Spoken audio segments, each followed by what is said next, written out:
In the previous video, we looked at percents, and we spent a lot of time examining the relationship between fractions and decimals and percentages. And one of the main things that we learned was that percentages mean out of 100. And so often, if we have a percent, such as 29%, we can rewrite it as 29 out of 100. And so that is a really important fact because we're going to be using that now as we start to do, in this video, calculations with percents. Now, one of the tools that we're going to use for this is proportions. And a proportion is simply a fraction that's equal to another fraction, and it's stated like that. For instance, two fractions that I know you know are equal would be 1/2 and 4/8. Those are equal fractions. The top number, the numerator, if we look at it in terms of parts of the denominator, they're in proportion. It's the same ratio. It's the same comparison. 1 out of 2 is the same as 4 out of 8. We saw that in a previous chapter. 1 out of 2, when we were looking at fractions, if we line these up, is equal to, if I draw my diagram appropriately,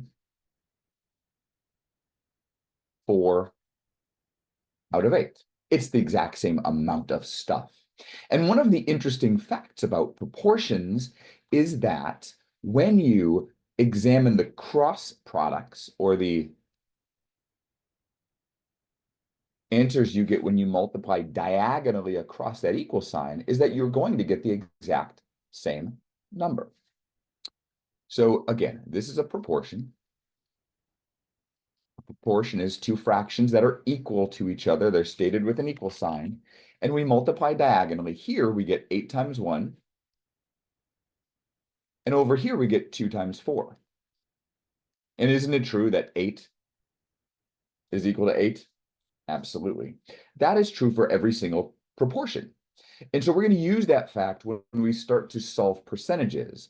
And maybe you can even guess why. So here's an example of a proportion that you might need to solve. And when we use the word solve, we're stating our proportion as two equal fractions with one of the numbers being missing. Here's an example of what that could look like. We're going to be solving some proportions that look like this. We haven't talked much about algebra yet in this course, but that will be coming. We are going to learn how to solve this standard equation that looks like a proportion. Again, you'll notice that we have a variable here, right? We have an x there, we have a missing number there. If you just think about it right now as that missing number. And because we know that when you have a proportion and you multiply diagonally, and they need to equal the same number, we can state it like that. So if we imagine 60 being multiplied by this missing number, 60 times that missing number x, it has to be equal to 100 multiplied by 42. 100 times 42. I'm just going to clean that up a little bit. I'm going to write 60x. One of the things we do in algebra is we write a number and a variable right next to each other to indicate multiplication. So this means 60 times x. That's equal to, this would be 4200, 4,200. And then the final piece to solving an equation like this is to divide both sides of that equation by whatever number is out here in front of our variable.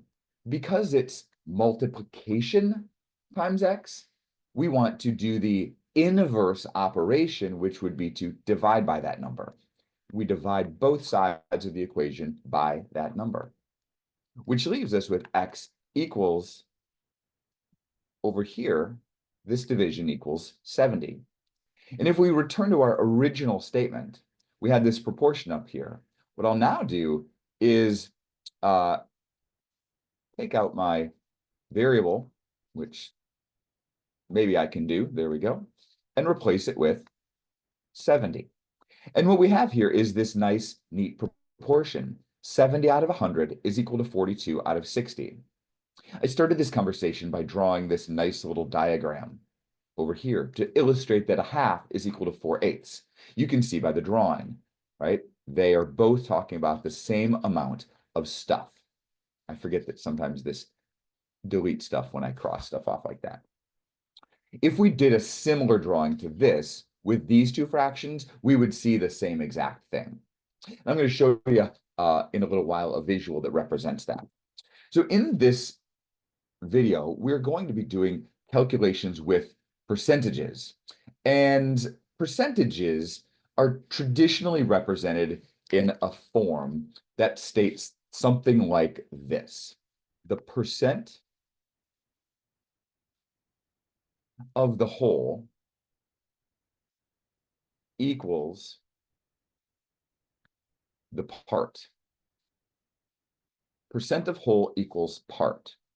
And so every percentage scenario, every percentage problem is going to have these three different pieces of information. It's going to have a percent, it's going to have a whole, and it's going to have a part. And we're going to be examining scenarios, applications, story problems, if you will, where we have to analyze them and determine which piece of information is the percent, which is the whole, and which is the part. And so here are three examples of how those are going to look once we start to build them and turn them into these proportions, which we talked about a little while ago. And so this is what they're going to look like. There are three different scenarios depending on which piece of information you have. So you might be given the percent and the whole. So you might know this number and this number. If that's the case, the percent of the whole is equal to the part.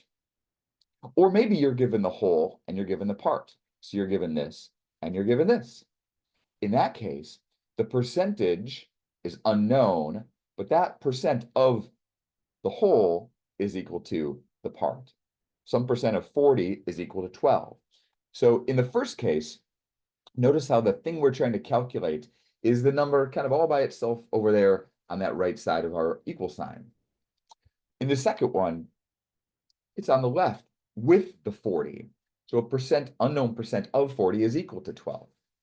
In the third scenario, we may be given the percent and the part. So we're given the percent here and the part here, and we don't know the whole. We're looking for the whole. So we have a percentage of some total whole number, and that equals this part.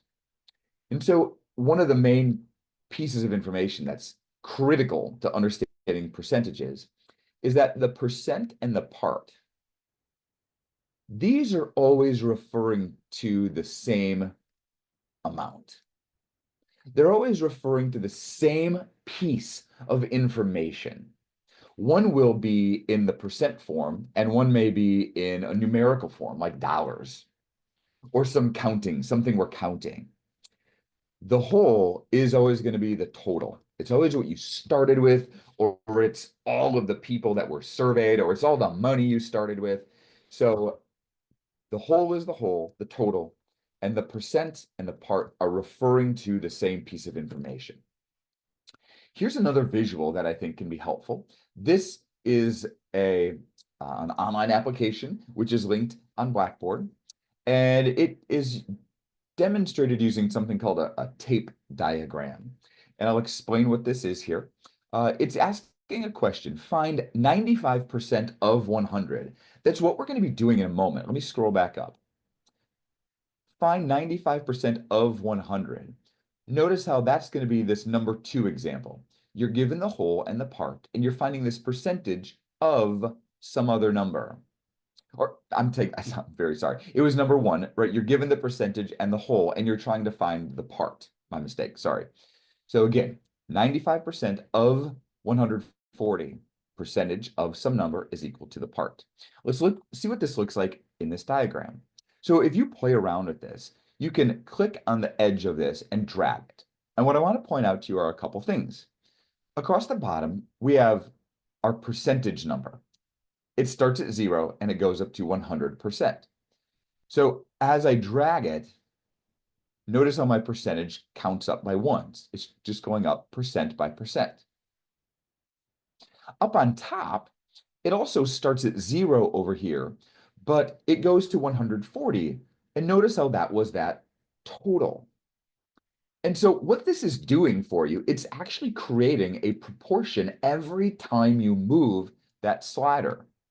And what it means is what you see here, the one I stopped on, 37%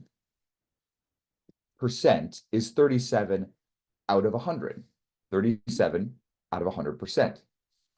That's equal to 51.8 out of 140.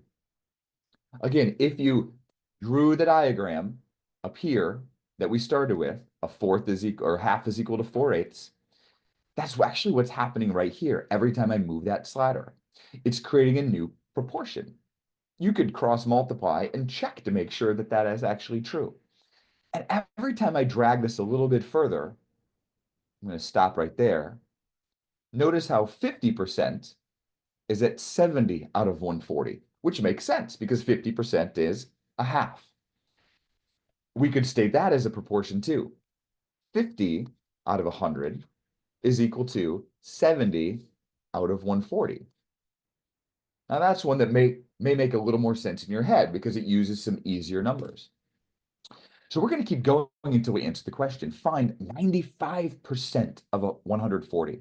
I'm going to keep going and scrolling until this 50 becomes a 95. So I'm going to hold, click, and drag all the way up. I'm going to stop right there. And what you'll see is 95% or 95 out of 100 is equal to 133 out of 140. So we say that 133 is 95% of 140. This number is the percentage. Remember I said how the part and the percent always have to refer to the same piece of information? They're both referring to this shaded in section. This green section is 95% of the rectangle, and it's also 130 out of 140 sections. So hopefully you can play around with that. You could try another. And again, if you're just scrolling, again, you can scroll right up to that 60% and see it, right? And I think this is a great way to illustrate these. Because again, what I'm trying to build in you all is this foundational conceptual understanding that you can visualize. So another way we can do this is with 10 by 10% grids. And this is how I'll be illustrating it through the rest of this video. There are some blank ones on Blackboard if you'd like to download and print and sketch them out as we go, or you can, of course, just draw them yourself. And so here's the first question that we're going to look at. Suppose that 37% of the 300 teachers in a school district have master's degrees. How many teachers have their master's? And so what we're going to analyze here are the numbers and the percent and what we know and what we're looking for. And so I always think it's good to look for the whole first. Like, what is that whole? What is the total? In this case, it's the 300. It's the 300 teachers. It's all the teachers in the district. Do we know the percent? I always think it's good to look for that percent next. Do we know it? Yeah, it's 37%. And then, do we know what the part is? No, we don't know what the part is. It's asking us how many teachers have their master's degrees. And remember how earlier I said that the percent and the part have to refer to the same piece of information? They're both, in this case, talking about how many teachers have their master's degree. One is going to be as the percentage, and the other is going to be the actual number of teachers who have their master's degrees. And so we can illustrate this with a 10 by 10 grid that looks something like this. And so this is how we're going to think about these. This is how I want you to do these and try these. So you first have your 10 by 10 grid, and then we label maybe at the top the whole.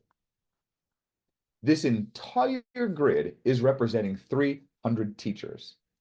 But because it's a percentage that we're dealing with, it's broken up into 100 equal pieces. Then we shade some of the diagram, 37% in this case, which would be 37 out of those 100 pieces. And then down at the bottom, we say, okay, this section here that's shaded, what does it mean? What is it representing? It's the part in this case, and it's the number of teachers that have their masters. So 37% is teachers with their masters, and the number we're looking for is how many have their master's degree. Now, you can approach this in different ways from here, but I want you to start by always sketching out this little diagram so you can start embedding this concept in your own minds. So one way that some people like to think about this problem from here is how much does each one of those individual squares represent?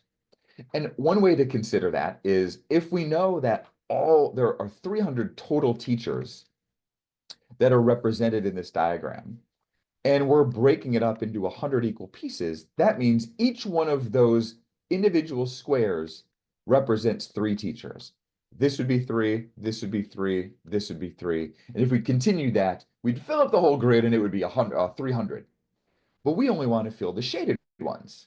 So we can take the 3 represented by each grid times those 37 shaded in squares.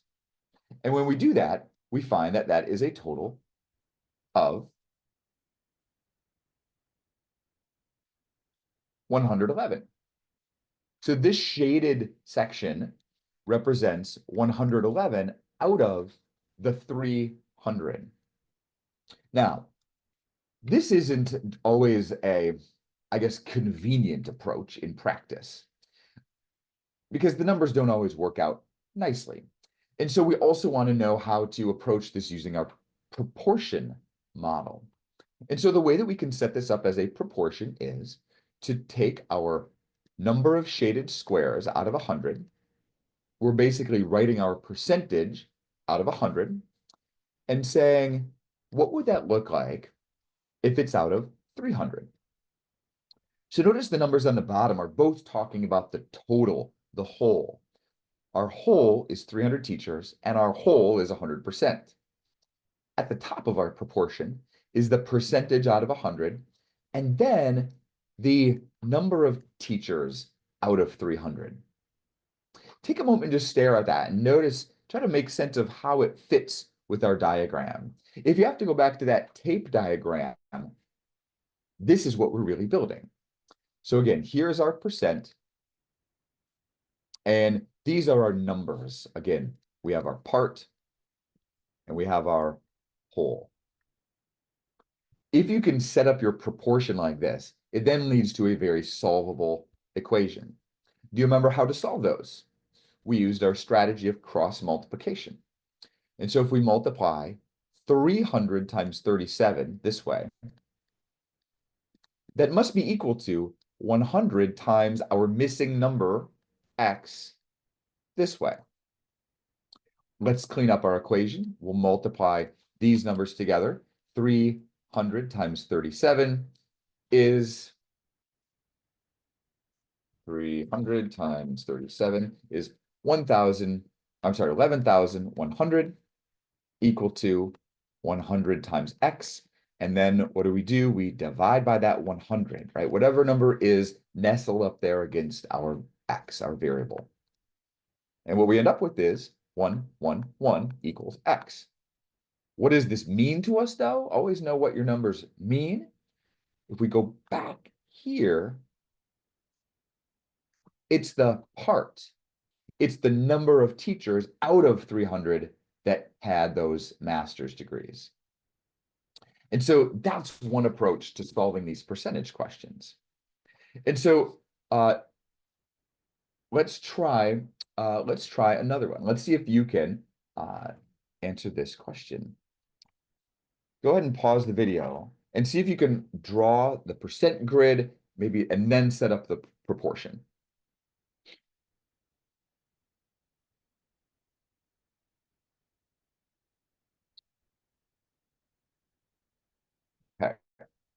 So let's see if we can do this. I'm going to do a little copying and pasting here. I'm going to grab one of those 10 by 10 grids from Blackboard.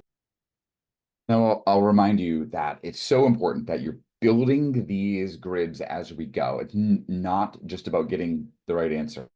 Side note, it's important that as we embrace teaching of mathematics, we evolve past answer getting, right? Math historically was taught as how to get the right answer, not how to think mathematically. And that's what we are going for. So this is how we think mathematically. Here's our 10 by 10 grid. And what I have shaded in here is 20%. 20 of those one box squares. The whole box, the whole grid is representing all 1,180 players. And what I'm trying to find is this, right? The number of players with injuries, the knee injuries. So we draw the diagram, we set that up first so we can see it, okay? So by doing it, it also helps you ensure that your answer is going to be making sense. So let's set up a proportion for this one. If we start with the percentage, our percent out of 100, that is going to equal the number of players with injuries out of the total number of players. 1,180, that's our whole, and we don't know what our part is. Pause and make sure that yours is set up correctly and that you can understand and see how that proportion is working. 20 out of 100 is what number out of 1,180? Then we can do our cross multiplication. 1,180 times 20 is equal to 100 times x. We'll do our multiplication. 1,180 times 20 is a big number, 23,600, which is equal to 100 times x. And then we divide by that 100 on both sides. And what we get is 236 is equal to x. What does that mean? It means that this shaded in section represents 236 players out of the 1,180 total number of players. And so those were situations where we were trying to find the part. Right? We were given the percent and we were given the whole, and we were trying to find the part. So we're going to move on and look at some different scenarios now, where maybe we're looking at and trying to find a different piece of information. So here is a scenario. It says, if 12 of a radio station's top 40 songs for a given week are new songs, what percent of the songs are new? So I would suggest pause and see if you can identify which of these numbers is the whole, the part, the percent, and then we'll go from there. I always try to look for that whole first. And a hint is, can you find read the scenario a few times, right? And often a word of is an indicator, not always. In this case, it says 12 of a station's top 40 songs, right? So that to me tells me that 40 is the whole. It's all of the top songs. So whole is the 40. Percent, I always like looking for that percent next. And in this case, we don't know it because it's asking us what percent. The part is going to be equal to our 12. 12 of those songs. Now, I'm going to pause before we go and just come back to something and make sure we are still on the same page. Remember how these have to be representing the same piece of information? Let's examine that for a second. 12, what does that refer to? New songs. It's asking us as a percentage, what percent are new? These are both talking about new songs, the percentage of new and the number of new. So we're going to start again by just showing what that 12 by, or 10 by 10 grid looks like. And then from there, we'll solve our proportion. So here's what our grid looks like. And this is a little different than the previous one. And what you notice is up at the top, we have our 40 songs. That's the total, that's the whole. But down on the bottom, we have this piece of information now. These number of shaded boxes are going to represent 12 total songs. And what we're going to try to find is the percentage. So notice how we kind of use this little angled, jagged edge. And why is that? Because we don't know where to draw our boxes. We don't know how far left and right to go. Okay, so that's kind of what we're representing. But the key is that you are recognize what is talking about what. This is the whole. That represents all the boxes. And this is the part. That's representing the boxes that are shaded. And we're asking what percent of those boxes are shaded. So here's how we might set up a proportion. Because we're looking for the percentage, that's the number that's out of 100. We're always writing our percent out of 100. Equals our part is 12 and our whole is 40. So 12 out of 40 is what number out of 100? That's what our percentage represents. So this is how our proportion looks. We can solve it now.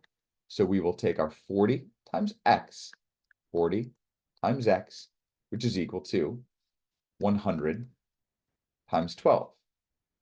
Cleaning it up, we write 40x is equal to 1,200. And then we finish it off by dividing by 40. Notice how I'm now dividing by 40. In the previous problems, we were dividing by 100. Well, that's because the piece of information that was missing was different. So when we divide, we get x is equal to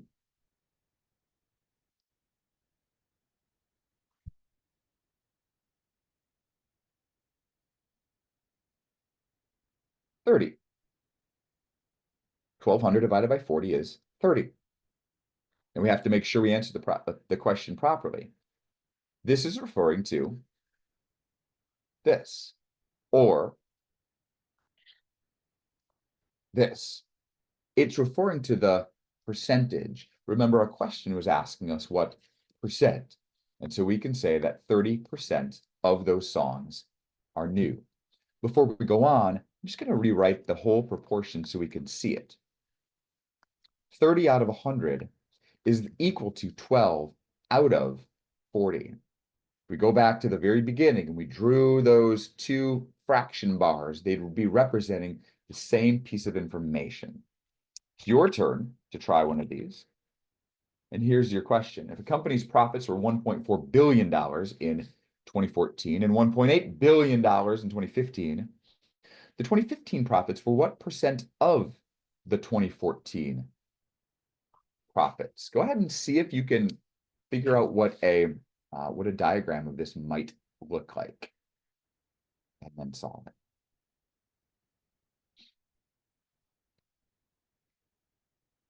This one is a little different than the previous one. And maybe you ran into a little trouble when you were trying to sketch your 10 by 10 grid. Now, if you didn't do that, pause and see if you can sketch what that 10 by 10 grid looks like to ensure you understand the concept. I'll keep going now. It looks like this. Why does it look like that? Because that looks different than the one we did before. If we always start with the whole in mind, right? This is the whole, 1.4 billion. Why is that the whole? It's because whenever we look at change of something over time, something's changing over time, the whole is always where you start with. Also look at the phrasing of the question. The 2015 profits were what percent of the 2014 profits?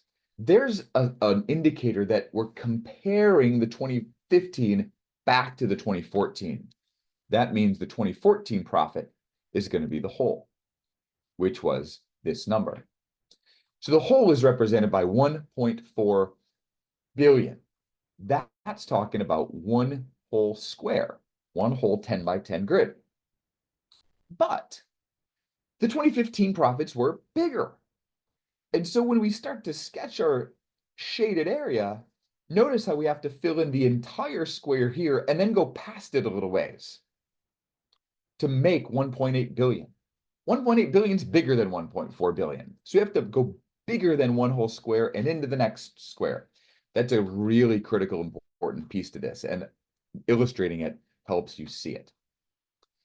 So what we're then asking is, what percent is the shaded section of the 1.4, just the one square? And so maybe just by drawing the picture, you can see that this whole square represents 100%. And this is going to be some extra over here. It's going to go beyond 100%. So when we're comparing a bigger number to a smaller number, we end up with more than 100%. Just erase that. And then we'll set up our proportion to see how this works. So if we start with x over 100, and we say 1.4 is our whole, which always goes on the bottom. It's the number we're comparing things to. Our 1.8 billion is our new profit in 2015. And so the bigger number goes on top of our fraction, and that's okay. What percent is 1.8 of 1.4? Let's cross multiply. 1.4 times x is equal to 100 times 1.8. Clean it up. 1.4x equals 180. Divide by 1.4, and we get approximately, we have to do a little rounding in this case. It's okay. I'll just round for the sake of ease to about 129. And we were finding the percent of 100, right? We were looking for this percentage.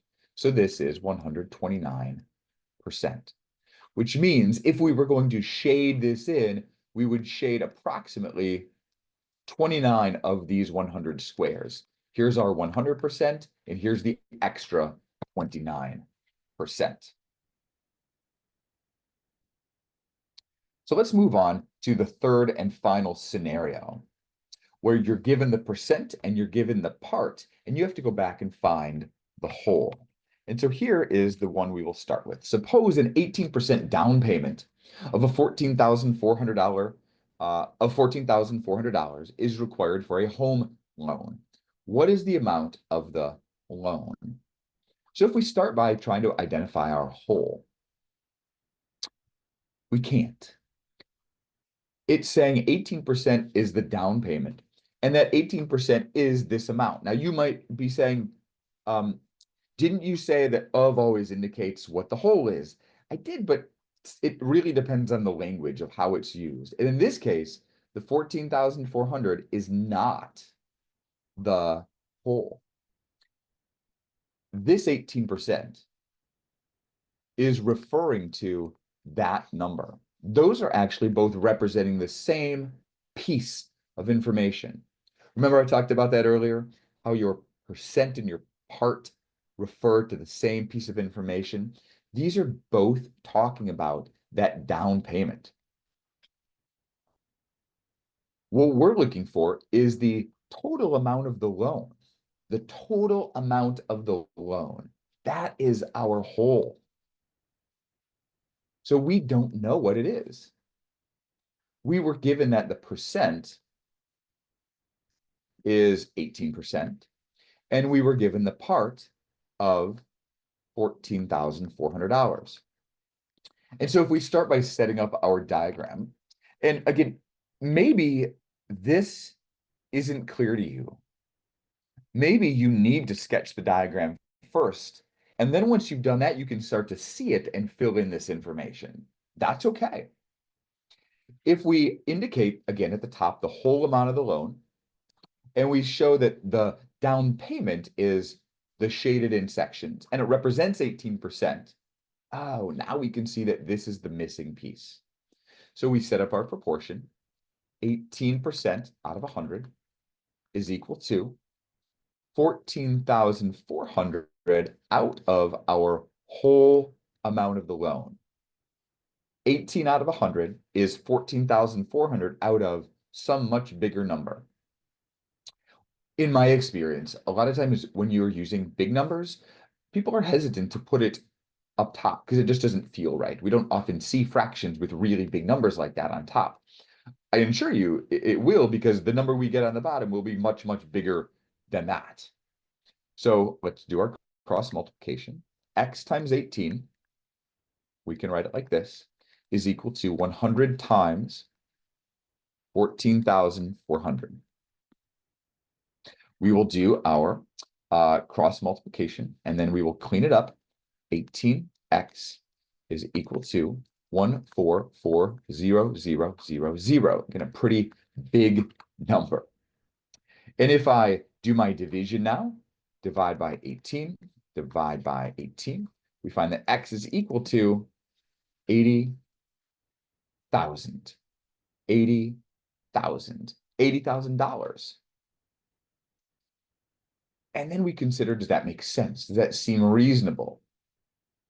Would it make sense for the entire amount of the loan, all of this, to represent $80,000? It would. Like, that seems like a reasonable amount. And if we just put the proportion down one more time, 18 out of 100 is the same as 14,400 out of, or I wrote an 80, I didn't mean to do that, or a 40, so erase you. 14,400 out of 80, I did it again. 80,000. And there is our proportion. So let's take a look at one more of these, one more scenario. Here is your question. And pause and see if you can, again, set up your 10 by 10 grid and then set up your proportion.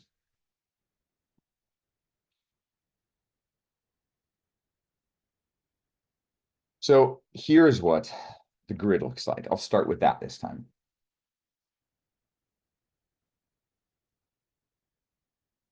And it said the school population for the new school year in a certain town is 135% of the school population the previous year. So notice how it's more than 100%. It's more than what the previous year was, right? It went up. Our population of the school went up.